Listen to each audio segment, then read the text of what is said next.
to all of you as we gather on this very special occasion, anniversary of the 150th anniversary of the Gettysburg Address. I'm certainly not going to attempt any speech as such, although I understand it was just under 3 minutes in length, which was a pretty impressive speech. A very warm welcome to our esteemed guests, to our speakers who will be introduced by Jono in due course. Our real host of the evening, Murray, a regular here at St Peter's with the prayer group. A very warm welcome to all of you. To Jono Green with the Wilberforce Foundation, who will be speaking in a moment and will essentially be emceeing this evening's proceedings. We'll be starting in church. St Peter's Eastern Hill, the oldest church in Melbourne, still on its site. St James' old cathedral was moved brick by brick, many of you may be aware, and so this leaves St Peter's as the oldest Anglican church still on its site. Used to be known as St Peter's in the bush, now surrounded by a concrete jungle. It was a rather lovely story. I discovered walking through the Botanic Gardens, the memorial there, same age as this, 1846. The Botanic Gardens were first established. And one can imagine Governor Latrobe, then Superintendent Latrobe, sitting on the Western Hill, the very early days of our wonderful city, and looking out. What a wonderful place to have the Botanic Gardens. Yes, I think we'll have some Botanic Gardens there, and then looking up to this eastern hill and deciding that that would be the place for one of the very early churches. And so here we are. My name is Hugh Kempster. I'm the Vicar of St Peter's. Very recently, just over a year, and it is my pleasure to welcome you all here this evening.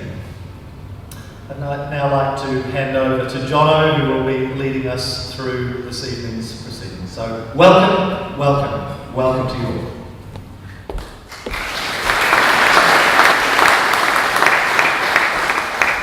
Thank you very much, Dr. Kempster, for that generous welcome and for hosting us here as well. It's very kind of you. It's a beautiful building, I'm sure you'll agree, for us to start the evening off. We'll be having the first couple of speeches in here, and then we'll be moving next door into the dining hall, where you'll be able to have something to eat and also hear some responses as well. My name's Jonathan Green, or as some know me affectionately, Jono, as Hugh was saying. I head up the Wilberforce Foundation, which is hosting and sponsoring this event tonight, and we're really glad to be here. We're really glad to put on this event, and glad that you could join us as well. We as an organisation exist to support churches and community groups to care for marginalised and disadvantaged people, with particular focus on ex-offenders, addiction, and those struggling with family breakdown. With the Gettysburg Address having a strong emphasis on the fight for human equality, and President Lincoln also having spoken of the influence of William Wilberforce in his life, there's a really great tie here, and we're glad to be part of this event and proud to be part of it as well. I think that you'll all agree that we're in for a really great evening, and we're in for a real treat with some very distinguished speakers here this evening. Let me introduce them briefly, and I'll do a bigger introduction before they speak. But we've got Dr. Stuart Piggin, Reverend Dr. Mark Durie, the Honourable John Anderson, AO, and Reverend Father the Honourable Michael Tate, AO, who I believe is still coming. We look forward in anticipation to hearing from you each, so thank you for coming. There's also a number of other distinguished guests who I'd like to pay tribute to this evening, including Rabbi Shimon Cowan, Don Fry, AO, Stella Axalius, AO, former MPs Dr. Barry Jones, Dr. Ron Wells, and current members of Parliament here in Victoria, Neil Angus, Michael Gidley, and Murray Thompson, who particular thanks should go to for his support in making the event a reality, and for all the hard work that he has done in bringing this together along with us. Just a couple of quick apologies. Some members of Parliament who couldn't make it tonight but asked to have their apologies passed on. The Honourable Robert Clark, the Honourable Kim Wells, the Honourable Greg Hunt, the Honourable Bill Shorten, the Honourable Andrew Robb, and the Honourable Janet Powell, as well as former Governor-General Dr. Peter Hollingworth. I think you'll agree that we're in for a great treat tonight, and I want to start just by setting the scene a little bit and sharing a little bit about Gettysburg before I pass on to our speakers. So on November 19th, 1863, American President Abraham Lincoln was invited to deliver remarks, which later became known as the Gettysburg Address, at the official dedication ceremony for the National Cemetery of Gettysburg in Pennsylvania, on the site of one of the bloodiest and most divisive battles of the Civil War. Though he was not the featured orator on the day, there was another. Lincoln's 273-word address, or as someone pointed out before to me earlier, 3-minute long address, would be remembered as one of the most important speeches in American history, and if not also around the world. In it, he invoked the principles of human equality contained in the Declaration of Independence and connected the sacrifices of the Civil War with the desire for a new birth of freedom, as well as the all-important preservation of the Union created in 1776 and its ideal for self-government. And that's what we're here to celebrate this evening. So I'm going to read to you the Lincoln Address, and then we'll move on to our speakers. This particular version is the Bliss copy. There's several copies. This is probably the most renowned. It's the one that is featured on the walls of the Lincoln Memorial in Washington, and it's named after Colonel Alexander Bliss, the stepson of historian George Bancroft. And here is the address. 77 years ago, our fathers brought forth on this continent a new nation, conceived in liberty and dedicated to the proposition that all men are created equal. Now we are engaged in a great civil war, testing whether that nation, or any nation so conceived and so dedicated, can long endure. We are met on a great battlefield of that war. We have come to dedicate a portion of that field as a final resting place for those who here gave their lives that this nation might live. It is altogether fitting and proper that we should do this. But in a larger sense, we cannot dedicate, we cannot consecrate, we cannot hollow the ground. The brave men, living and dead, who struggled here have consecrated it, far above our poor power to add or detract. The world will little note nor long remember what we say here, but it can never forget what they did here. It is for us, the living, rather to be dedicated here to the unfinished work which they who fought here have thus far so nobly advanced. It is rather for us to be here dedicated to the great task remaining before us, that those honoured dead we take increased devotion to the cause for which they gave the last full measure of devotion, that we here highly resolve that these dead shall not have died in vain, that this nation under God shall have a new birth of freedom, and the government of the people, by the people, for the people, shall not perish from the earth. A remarkable speech, I'm sure you'll agree. Our first speaker to address this topic is Dr. Stuart Piggin. Stuart Piggin is Director of the Centre for the History of Christian Thought and Experience. He's a graduate of the University of Sydney and London and of the Melbourne College of Divinity. He tutored in ecclesiastical history at the University of London, King's College, and lectured in religious history in the Universities of Wollongong and Sydney from 1974 to 1990. He was master at Robert Menzies College, Macquarie University from 1990 to 2004, the founding director of the Macquarie Christian Studies Institute, and the founding chairman of the Australian Christian Heritage Foundation. His academic interests include the nature of spiritual experience and of religious revival, the history of the church, with special reference to the history of evangelism and missions, and the human impact of natural and man-made disasters. He's written over 100 articles for academic journals and 7 books. Would you welcome to stage Dr. Stuart Piggin?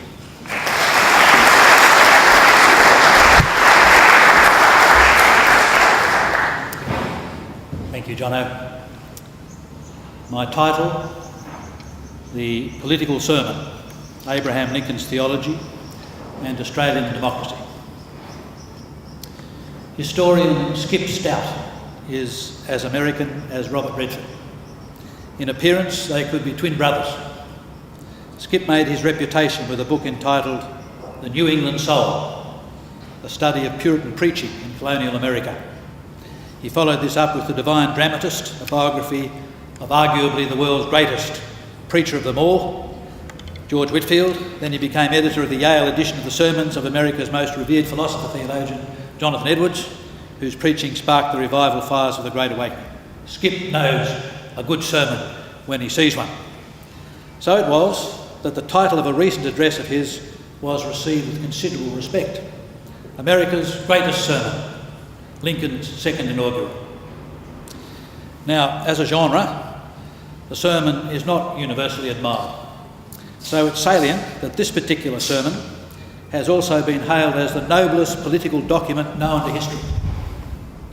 Salient because it would not have been a political masterpiece had it not also been a sermon. And it is a sermon. Its 701 words contain 4 texts from the Bible, and it speaks of God 14 times. God and the Bible always have difficulty in the political realm, and invoking them is no guarantee of political insight. But politics never attains the highest statesmanship without them.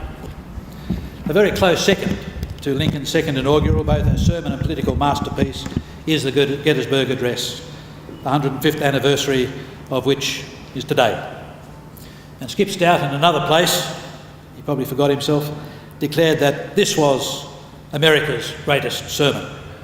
Its 272 words, I think, different versions, contain no Bible references and speak of God only once. But beginning with its 407 years ago, its cadences are those of the authorised version of the Bible. It speaks of new birth, and as for the one mention of the deity, that is found in the incomparable phrase, this nation under God. Both addresses were instantly recognised by some who heard them as oratory unsurpassed and timeless.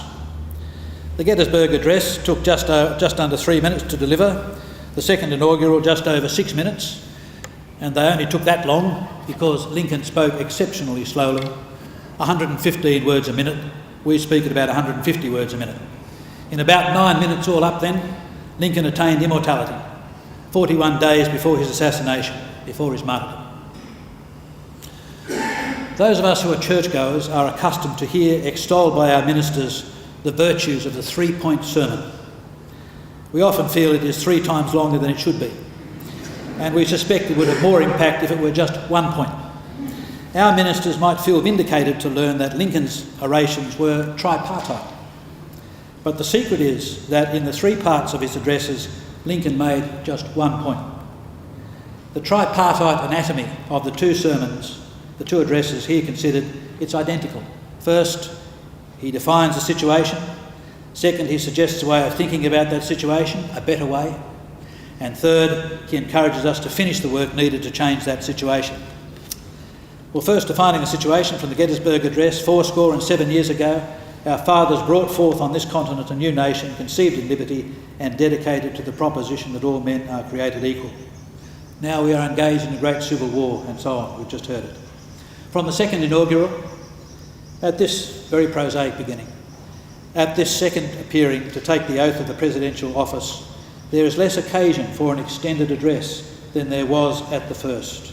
Then a statement somewhat in detail of a course to be pursued seemed fitting and proper. Now, at the expiration of 4 years, little that is new could be presented. The progress of our arms, upon which all else chiefly depends, is as well known to the public as to myself, and it is, I trust, reasonably satisfactory and encouraging to all. With high hope for the future, no prediction in regard to it is ventured. Well, beginning thus by defining the situation, that gets all the hearers on the one page. And this is essential if they are to feel included, and feeling included is essential to giving consent, and gaining consent is critical to political success. But gathering all your hearers on the one page is not always easy. At Gettysburg, 50,000 had died in 3 days. Not an easy subject for a speech. And then as Lincoln came to give his second inaugural, everything was stacked against him. It was cold, muddy and wet, typical Melbourne day. Conspicuous among the 25,000 who crowded into Washington for the event were blue-coated soldiers. They were not a pretty sight. As one historian observed, 3/4 of Civil War surgery was amputation. The crowd was angry with the South for inflicting this carnage upon them. There were sharpshooters everywhere, as rumours of assassination were rife, and indeed Lincoln's assassin was in the crowd that day. How could anyone begin to think that such enemies could ever be one nation again? So we come to the second part of these addresses, a better way to think. Lincoln here offers a better way to think about the situation which is just defined in the Gettysburg Address, but in a larger sense. We cannot dedicate, we cannot consecrate, we cannot hallow this ground. The brave men, living and dead, who struggled here, have consecrated it far above our poor power to add or detract. The brave men who struggled here included the men of the South as well as of the North. It's necessary to be generous to one's enemies if they are to become friends. Following one Civil War battle, the general chided Lincoln for not inflicting heavy reparations on the vanquished. Lincoln actually wanted to provide subsidies for their rehabilitation. "Your job is to destroy our enemies, not rescue them," said the exasperated general. Lincoln replied, "Don't I destroy my enemies when I make them into my friends?" In the second inaugural, he invites his largely North sympathising hearers to consider the fact that the Southerners were no more warmongers than they were. On the occasion corresponding to this 4 years ago, all thoughts were anxiously directed to an impending civil war. All dreaded it. All sought to avert it. Both parties deprecated war, but one of them would make war rather than let the nation survive, and the other would accept war rather than let it perish. And the war came. Neither party expected for the war the magnitude or the duration which it has already attained. Neither anticipated that the cause of the conflict might cease with, or even before the conflict itself should cease. Each looked for an easier triumph and a result less fundamental and astounding. Clearly, we're all in this together. But if we want to prove equal to that which is truly fundamental and astounding, then we must look to God and his purposes. To do this, it's not enough to be religious. Said Lincoln, both read the same Bible and pray to the same God, and each invokes his aid against the other. It's not our perspective on God which matters, but God's perspective on us. Reality is the world as it is perceived by God, and God's perceptions are rarely ours. Ours are motivated by self-interest, but God knows that our best interests are not best served by our self-interest, and his purposes in the world are not coterminous with our short-term self-interest. Lincoln put it more simply, of course, and more biblically: the Almighty has his own purposes. Woe unto the world because of offences, for it must needs be that offences come, but woe to that man by whom the offence cometh. If we shall suppose that American slavery is one of those offences which in the providence of God must needs come, but which, having continued through his appointed time, he now wills to remove, and that he gives to both North and South this terrible war as the woe due to those by whom the offence came, shall we discern therein any departure from those divine attributes which the believers in a living God always ascribe to him? Fondly do we hope, fervently do we pray, that this mighty scourge of war may speedily pass away. Yet, if God wills that it continue, until all the wealth piled by the bondsman's 250 years of unrequited toil shall be sunk, and until every drop of blood drawn with the lash shall be paid by another drawn with the sword, as was said 3,000 years ago, so still it must be said, the judgments of the Lord are true and righteous altogether. And third, the exhortation to finish well or to persevere in the right. Lincoln's tripartite addresses ended with an exhortation to finish the work necessary to the achievement of the desired outcome. From the Gettysburg Address, it is for us the living rather to be dedicated here to the unfinished work which they who fought here have thus far so nobly advanced. It is rather for us to be here dedicated to the great task remaining before us, and so on.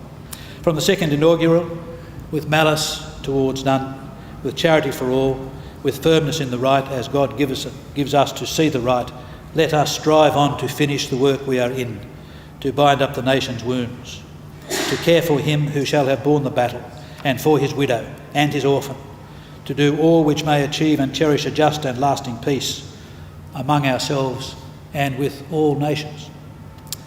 It's significant that Lincoln should finish with a reference to all nations. A statesman must be cognisant of the impact of policies on nations other than his or her own. Lincoln's thinking was not that of an abstract idealist. He was a pragmatic realist, as good politicians must be. He was aware that this was the age of realpolitik. Bismarck had just come to power in Prussia. In England, Lord Palmerston, the Prime Minister, had declared that Britain has no eternal friends, only national interests.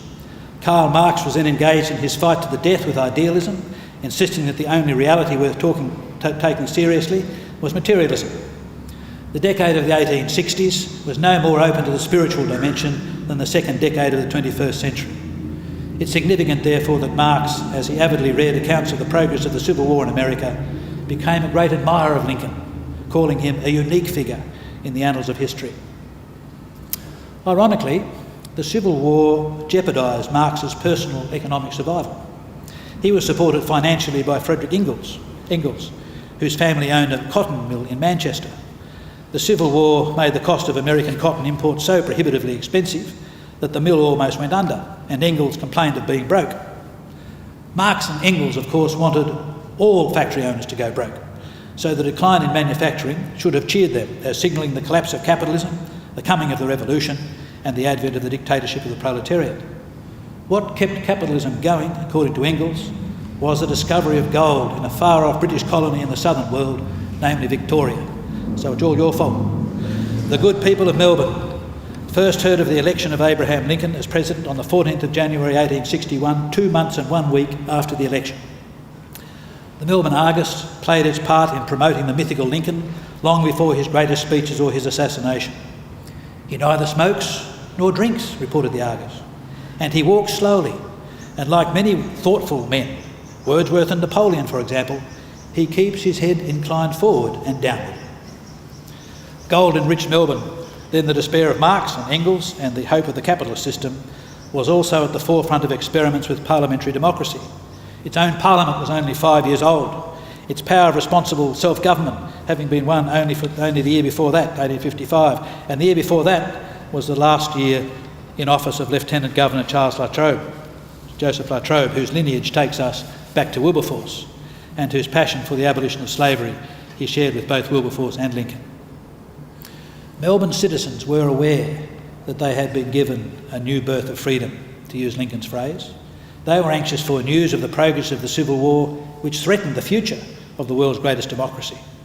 And it's been suggested that Australian colonists were so agitated by the threat to democracy caused by the secession from the Union by the states of the Confederacy that they inserted the word indissoluble in the preamble of our own federal constitution. Whereas the people of New South Wales, Victoria, South Australia, Queensland and Tasmania, humbly relying on the blessing of Almighty God, have agreed to unite in one indissoluble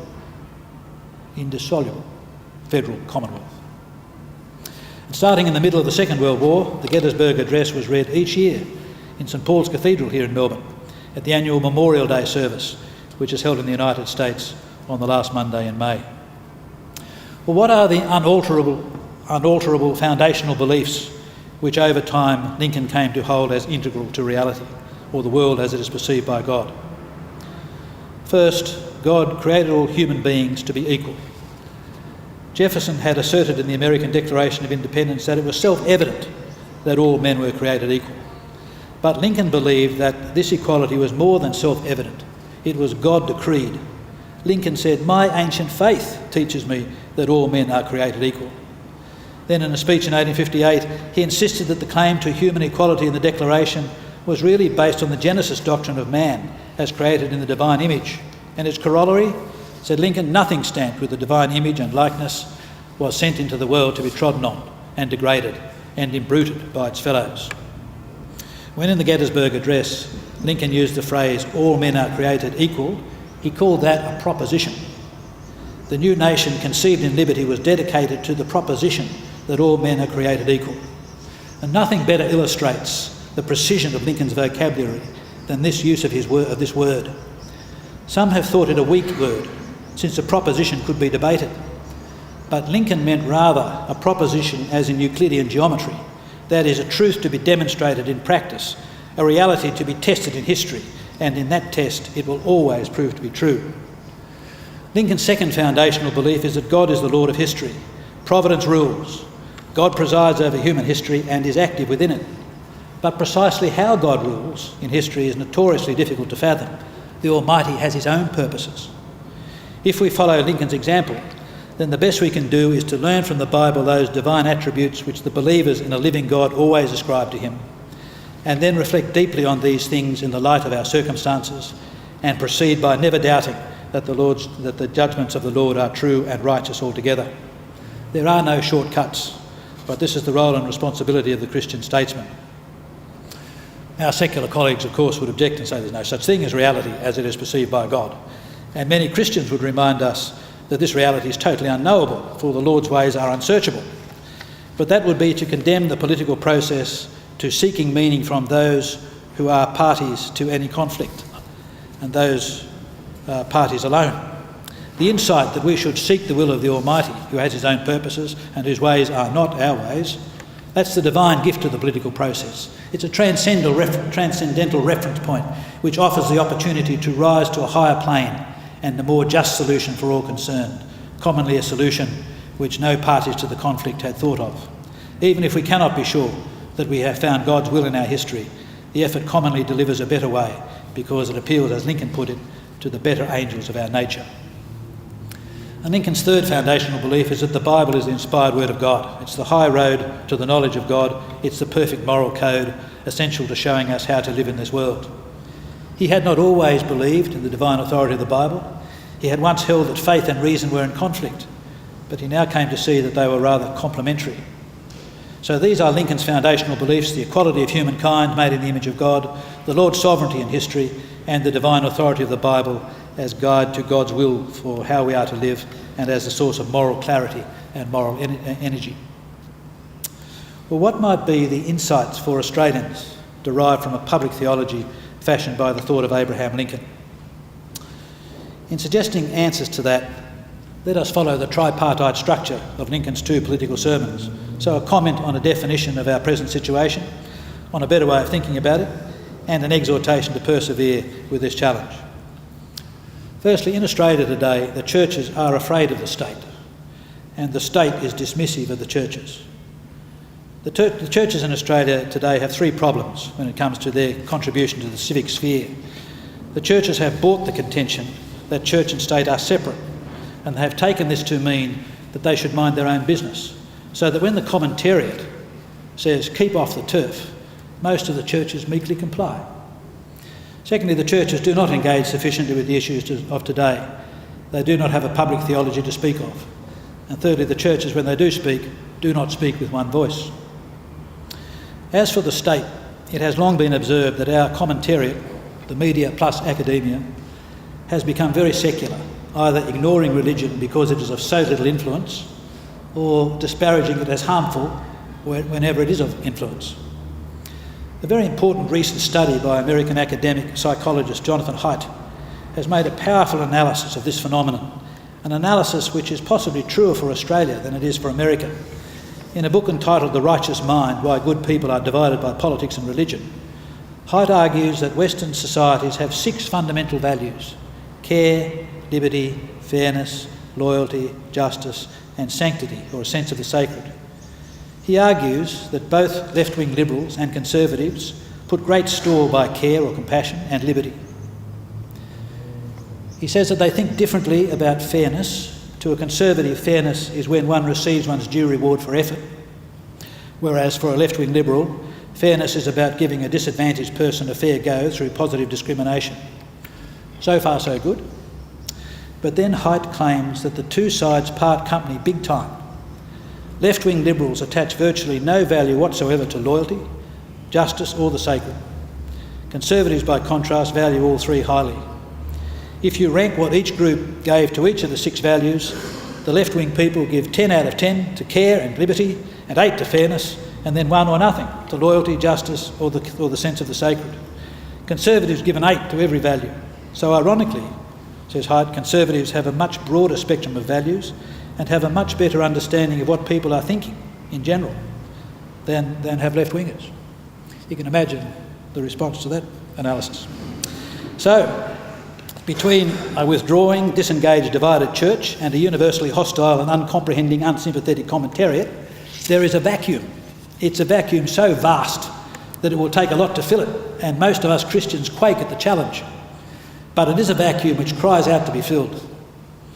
And it will be filled, if Lincoln is our guide, partly by the bringing together of the 2 opposite sides. For there are always 2 opposite sides. Civil war is endemic to the human race.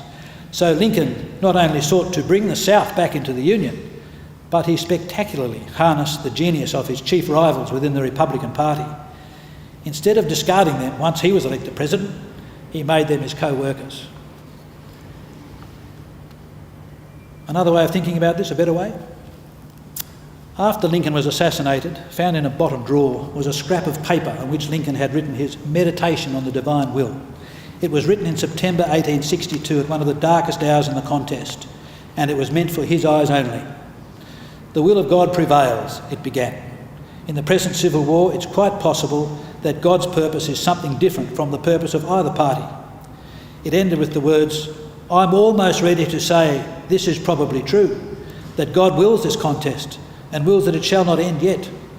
He could have either saved or destroyed the Union without a human contest, yet the contest began. And having begun, he could give the final victory to either side any day, yet the contest proceeds. I'm almost ready to say this is probably true. Yet when he came to the second inaugural, where this belief is central, he put it only conditionally for consideration by his hearers, if we shall suppose that American slavery is one of those offences which in the providence of God must needs come. The Christian can be confident that God in his sovereign providence controls the course of history, but we can never be dogmatic about what that providence is. The will of God prevails, of that we can be certain, but what it is for the nations we do not know, for God has his own purposes. Well, what's the political use of such a belief? If you believe God's will prevails, even if you don't know what it is precisely, you will have the courage to test policies which might proximate that divine will because they are consistent with his moral law. Insofar as they do proximate his will, they will prevail, especially in the long term. Americans could not go on having slaves if indeed God has made all equal in his image. Australians cannot think habitually of all asylum seekers as illegal and unwelcome if Jesus identifies with them. This should wean the believing politician from settling for short-term proposals based on easy compromises and give him or her a taste for bolder reforms, more calculated to promote the flourishing of all rather than the enriching of the few. In fact, the more God's will is sought and obeyed, insofar as it is understood, the more likely further divine light will be revealed. Lincoln certainly became more dependent on God in the last years of his life and came to the conclusion that the more he needed to find God's will, the more likely he was to find it. Kim Beazley tells us that John Curtin was brought to faith principally by need, by his helplessness at the fate of Australian soldiers. And Roy Williams, in his study of Australian Prime Ministers, has concluded that almost all of them, quote, thought long and hard about God, especially after they became Prime Minister. The prophetic power of Lincoln's religion was derived from his knowledge of the message of the prophets of the Old Testament. For the gift which the history of Israel has given to humankind is the insight that integral to history is the moral dimension, which always catches up eventually with people who flout it. So the message of the Old Testament prophets was often one of national judgment. The message is that any ongoing defiance of divine justice built into the life of a nation will result in divine judgment. It's not a message which need be accompanied by self-righteousness and pontificating. Jesus did it by telling parables and by humour. Lincoln did it by telling stories and humour. Keating did it beguilingly when he suggested that while most white Australians opposed the passage of the Native Title Act, in consequence, quote, more of them felt better about themselves. You see, he appealed to the better part of their nature, the angelic part. Judgment is to be desired. Its purpose is reformation. Its effect is a new birth of freedom. So it's the task of public theology to identify our national sins or international sins, for example, of racism and gross economic inequality, or that system of democracy which requires politicians to flatter human nature if they are to get elected, or that habit of trusting wholly in anything other than God, such as science. It's also the task of public theology to strive to identify a unifying vision for Australia, to define what makes our nation unique and to spell out our international responsibility.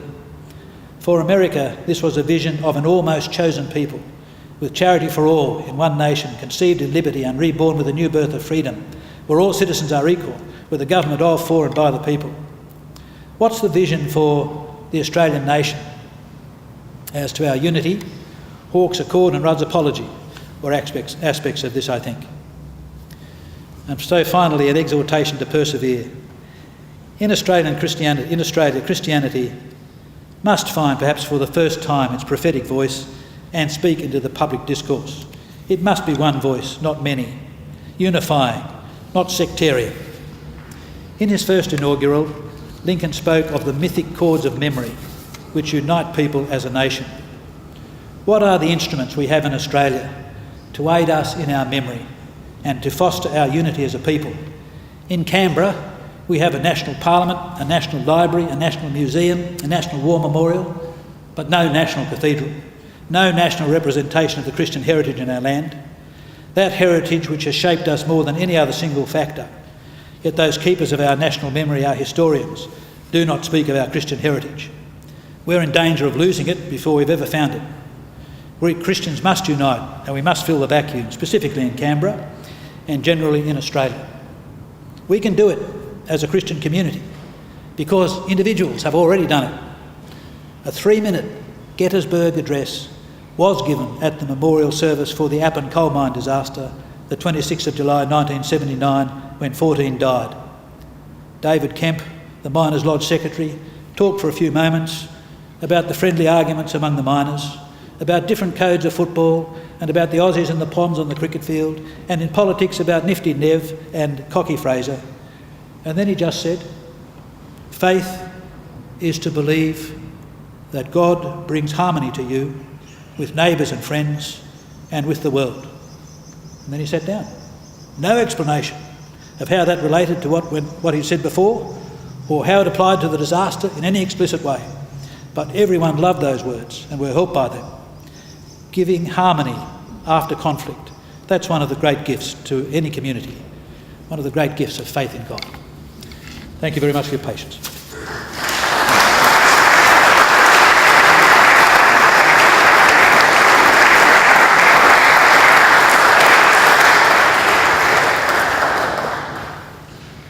Thank you, Dr. Stuart Piggin. That was an excellent address of Lincoln and his legacy and the application of it today, and we really appreciate your input in that.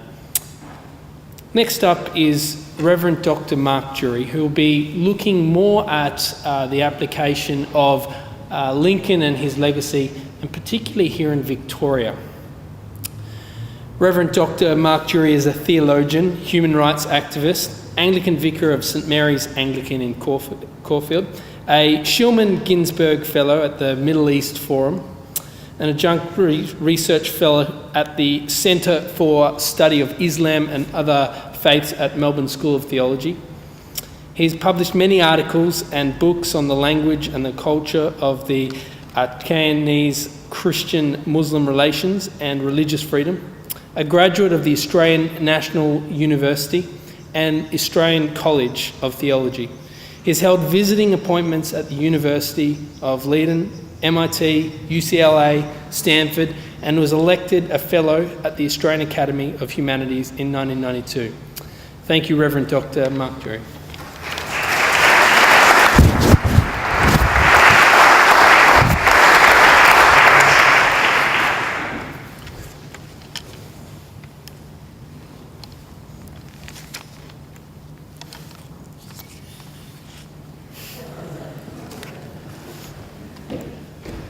Thank you, Jono, for that introduction, and also Murray Thompson for arranging this historic event. I'd like to begin where Stuart left off, with memory. We are defined by our memories, for better or for worse, both our private memories as individuals and also our public memories as communities and as a nation. And one memory that certainly stays in my mind is my 40th birthday. As it so happened, that evening there was a debate on being organised through the Melbourne Writers' Festival. I took my teenage son with me to hear a head-to-head argument between Keith Windschuttle and Robert Mann about their respective recent books on the fabrication of Australian history. The spirited debate was conducted in front of a sellout crowd largely sympathetic to Robert Mann.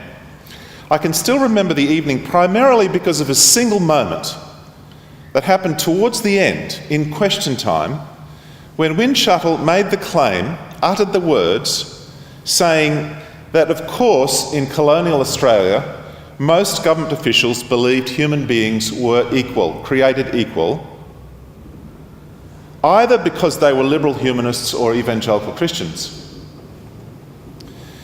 At the instant that he made that comment, the crowd uttered a huge guffaw.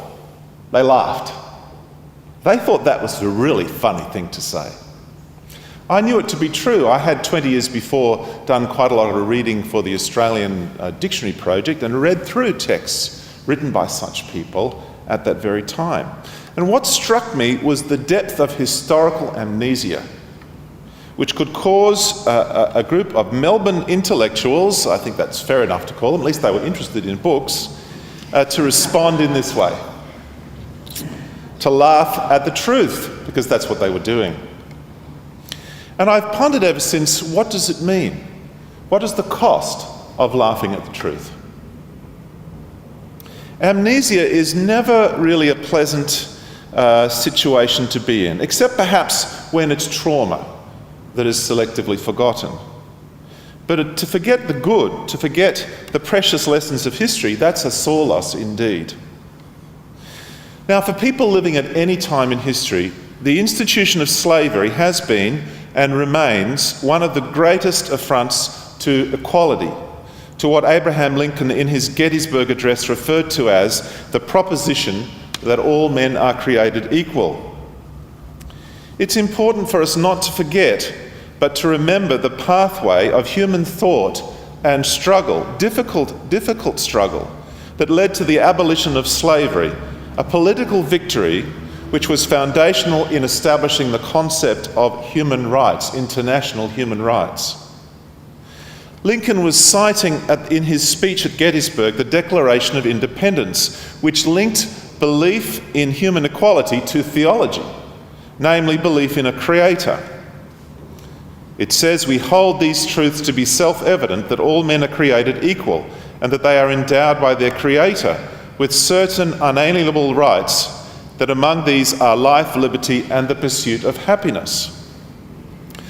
Now, the battle for the abolition of slavery was a long one and hard fought. The shockingly bloody American Civil War was but a latter phase of a global program against slavery, led primarily by English-speaking evangelical Christians.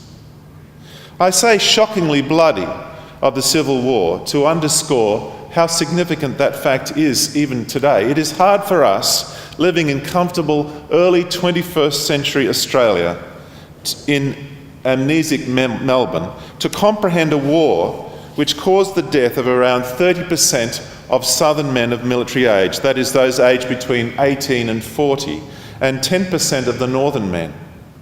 There were also, of course, hundreds of thousands maimed in the war. It's difficult for contemporary Australians to comprehend what intensity of motivation and ideological, theological conviction could incite a nation to go to war against itself with such devastating consequences. At that time, the American population was around 30 million, not that much greater than Australia has today. One may well ponder what great cause could motivate Australians today to engage in a civil war which could cost 1 million of our citizens' lives. I refer to the battle against slavery as a global one. It was fought first and most significantly in the Parliament of Britain, and by extension throughout the British Empire, on which the sun never set. The name of William Wilberforce, of course, stands out. He served in Parliament for 45 years and devoted himself to the reformation of manners and particularly to the battle for abolition of slavery.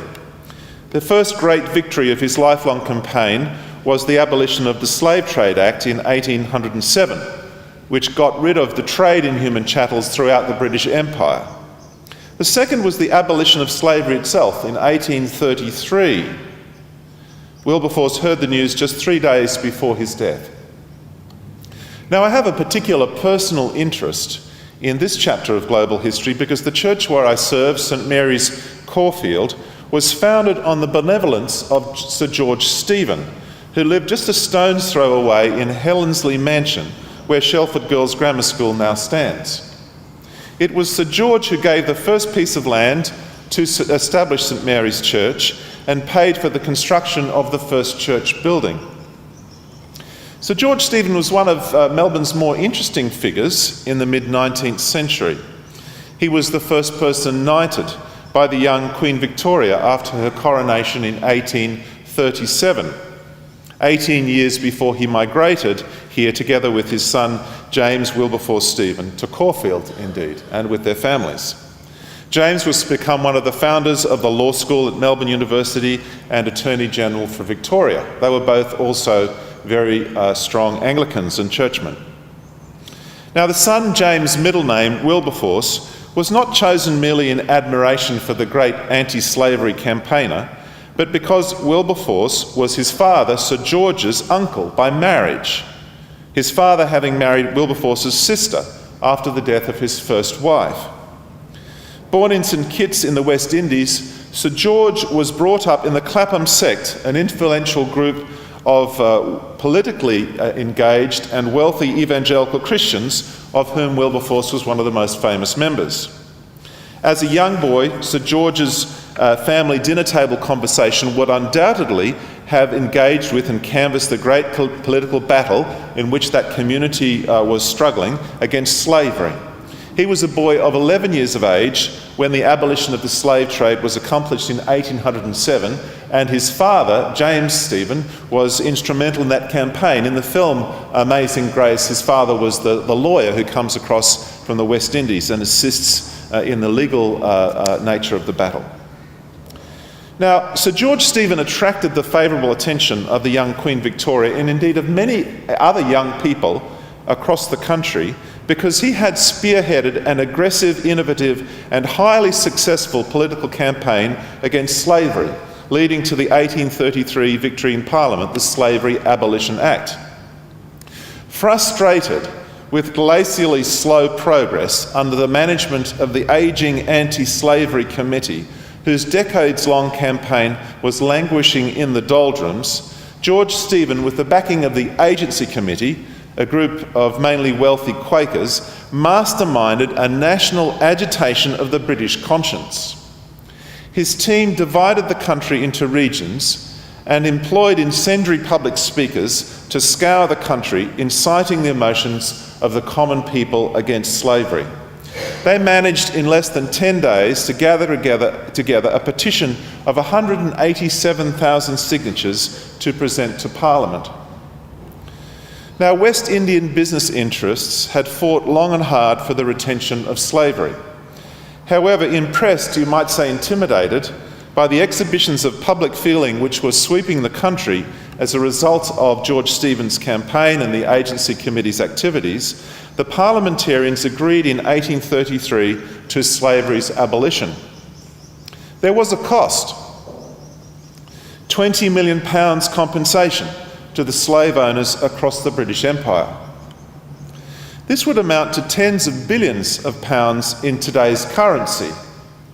At that time, it represented about 40% of total public expenditure of government for the nation in Britain. It was an absolutely enormous cost to pay at that time. Although the abolition of slavery was achieved in Britain by an Act of Parliament, it was indeed far from bloodless. The British Navy spent decades pursuing slave traders throughout the Dominions. However, whatever blood was shed in that mission, it was but a drop compared to the American struggle.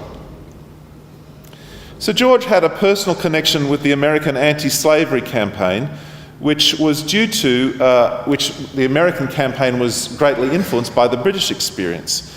And the connection was this, that is that Harriet Beecher Stowe had published Uncle Tom's Cabin in 1852. It had been serialised before that in newspapers.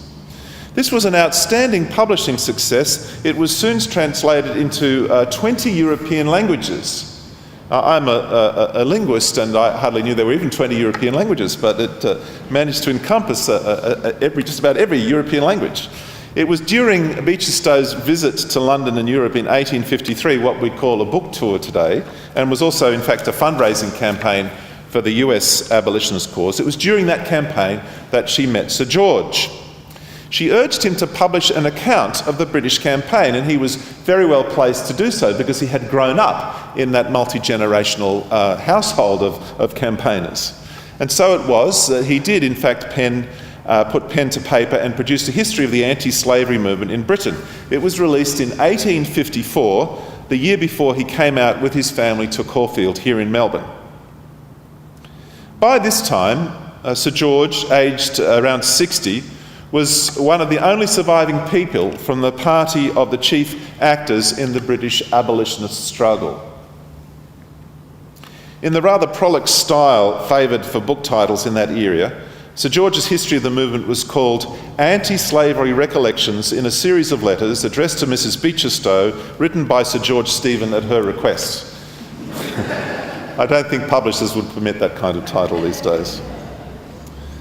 The book is indeed written in the form of a series of letters addressed to Beecher Stowe. Now, Sir George, like his son James, was a very active churchman, and he taught Sunday school at St Mary's in a building which still stands. He was motivated by a religious conscience. He attributed the victory of the anti-slavery bill in the UK to the Christian conscience of the less affluent members of British society. These are the ones who had no financial interests in the West Indies. And that, of course, was itself a product of the Wesleyan revival in the previous century. He wrote this to Harriet Beecher Stowe in one of his letters in the Recollections. The main strength of the abolition party lay among the middle and lower classes, and this support had been created by faithful adherence to the text that to uphold slavery was a crime before God, and consequently that its abolition must be immediate and unconditional. Slavery was a crime before God, and consequently its abolition must be immediate and unconditional. The older gradual approach to abolition had resulted in this stalemate between the pro and anti-slavery parties. However, the status quo was swept aside by Sir George's approach, which came to be known as immediatism. That is, because it's a crime before God, there must be an immediate and unconditional abolition. Today we might call this zero tolerance now. It was considered to be a matter of personal conscience that Christians could make no compromise with a practice regarded as evil in the sight of God. In fact, some regarded it as a betrayal that £20 million was paid as compensation to the slave owners. Nevertheless, politics is politics. Immediatism shared with the Romanticism popular in the Victorian era the assumption that the human being can rise above self-interest, and truthful beliefs held with intensity can result in irresistible moral action. Now, Lincoln was not an immediatist. His politics could have allowed for gradualism, but his sense of human destiny and of his own personal destiny was shaped by a belief in the God of the Bible, a God of justice, whose character is revealed in the Exodus story, where the Egyptians are destroyed for resisting the will of God to set the Israelites free from their bondage. This is the God who calls out, "Let my people go," and backs the cry up with justice, even with retribution. In his second inaugural address, a passage which Stuart has already read out, Lincoln, informed by this theological vision, cites Psalm 19, "The judgments of the Lord are true and righteous altogether." He said, "Fondly do we hope, fervently do we pray, that this mighty scourge of war may speedily pass away. Yet if God wills that it continue until all the wealth piled by the bondman's 250 years of unrequited toil shall be sunk, and until every drop of blood drawn by the lash shall be paid by another drawn by the sword, as was said 3,000 years ago, so still it must be said, the judgments of the Lord are true and righteous altogether." Lincoln believed in a God of covenant. The phrase inalienable in respect to human rights simply meant granted by covenant. God's covenants are given unilaterally. Their validity is not dependent upon or conditional upon the human will. The rights that God's covenant give to human beings are not dependent upon the intentions and desires of people. Lincoln believed that God would avenge violations of these covenantal God-given rights and regarded the Civil War with all its horrors as the sword of the Lord at work. Now, the Australian public followed the events of the Civil War with great interest. The newspapers at the time are full of references to speeches and events and the goings-on that were happening in the US. The Gettysburg Address indeed was noted in the papers here a few months later, although no one at the time really remarked on their significance. At least no one that I'm aware of said that the speech was ridiculous, unlike a certain newspaper in the United States at the time, which I observe still exists today and has just published a retraction. But closer to the date of the Gettysburg Address, in a speech reported in the Adelaide Advertiser, indeed the day after the Gettysburg speech, Lincoln said, this is a speech that he'd given earlier, a few months earlier in the US, "Let us diligently apply the means, never doubting that a just God, in his own good time, will give us the rightful result." It was with this conviction that the men of New England marched to war singing the battle hymn of the Republic. "Mine eyes have seen the glory of the coming of the Lord. He is trampling out the vintage where the grapes of wrath are stored. He has loosed the fateful lightning of his terrible swift sword. His truth is marching on." It was because the campaign was understood as spiritual that Lincoln spoke in the Gettysburg Address of the blood of these soldiers consecrating the ground on which he stood. What Sir George Stephen and Abraham Lincoln had in common was a conviction that there are some things which, as George Stephen's words put it, are crimes before God, and which every person with a Christian conscience has a duty to oppose.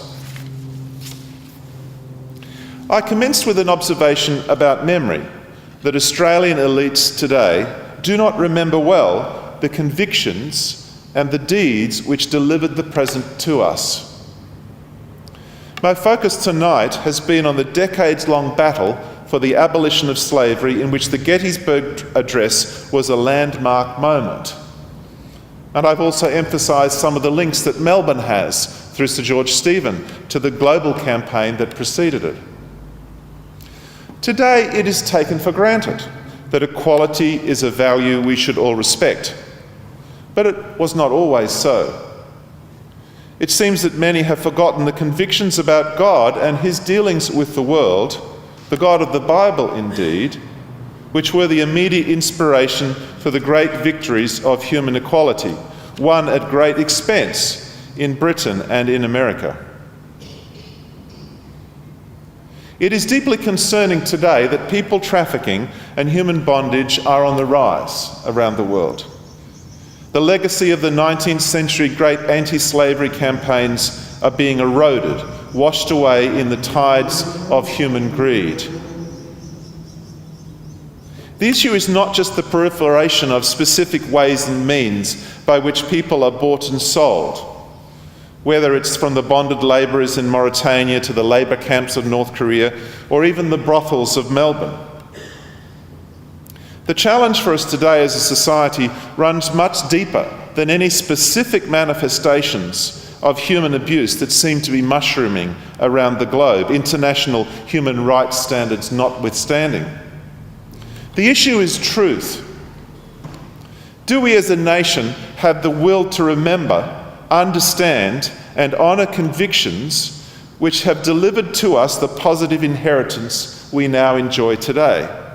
Are we willing as a society and as a nation to believe in moral truth and honour convictions about truth of past generations which have won us our freedoms? David Goldman makes the telling observation that it was the supreme folly of the past generation's policy making to believe that peoples who do not know the God of covenants might reproduce the American model. He was speaking about America's attempts, failed experiments at manufacturing new states out of war zones in which biblical faith was not part of the cultural base.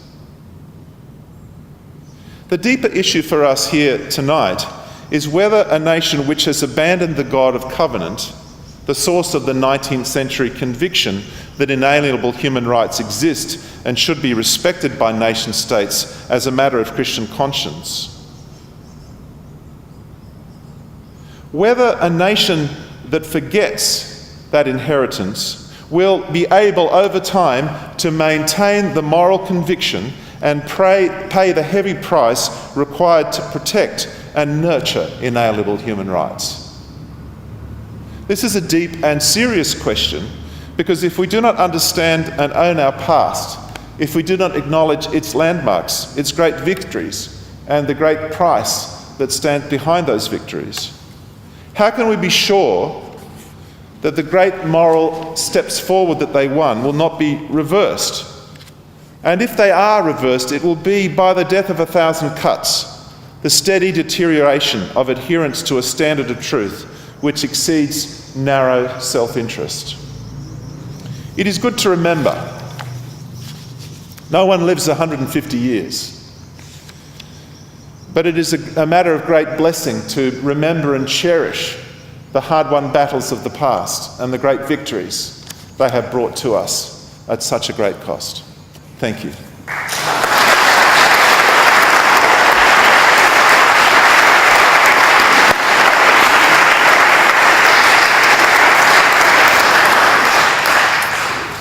Well, thank you very much, Reverend Dr. Mark Durie. It was a great insight into the link between Lincoln and Wilberforce, and also the link with Wilberforce and your church.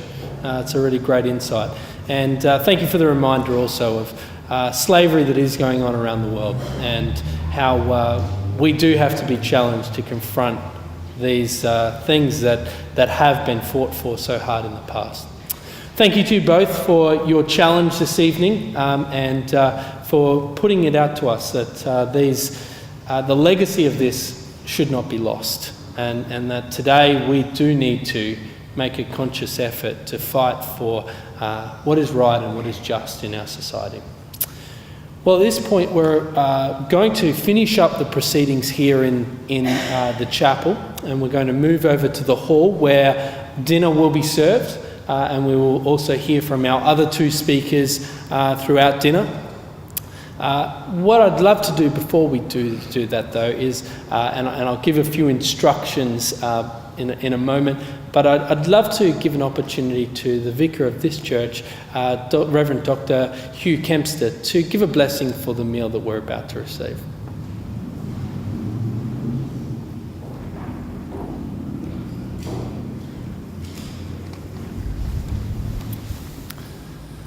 Thank you, Jono.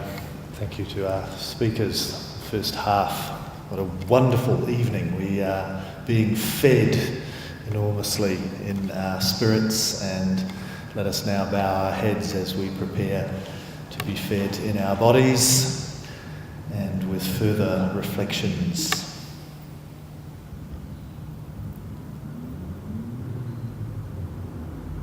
Gracious God, as we pause in this place of worship that has stood on this hill from the very early days of Melbourne,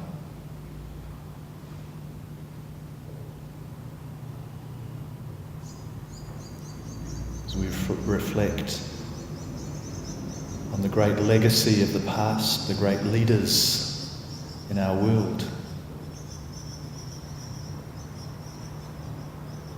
the challenges that face each one of us today.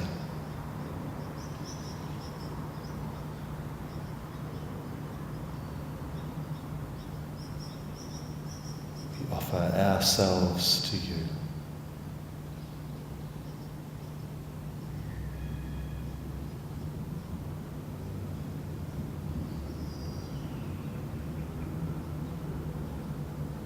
Most gracious and loving God, bless this food that we are about to share to our use, and ourselves to your service, in the precious name of our Lord Jesus Christ. Amen. Thank you. Well, we're going to move next door. What I'd ask is if you go out the doors and to the left, in there's a courtyard where some of you congregated before coming in here. If you'd move in there, the doors to the hall should be open.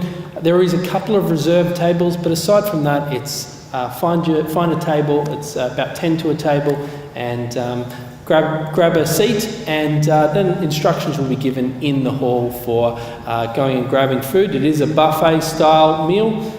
You can also purchase red and white wine in the courtyard, so please feel free to approach them and get yourself some wine if you'd like. Well, thank you, and we'll move on through and we'll continue the evening in the next area.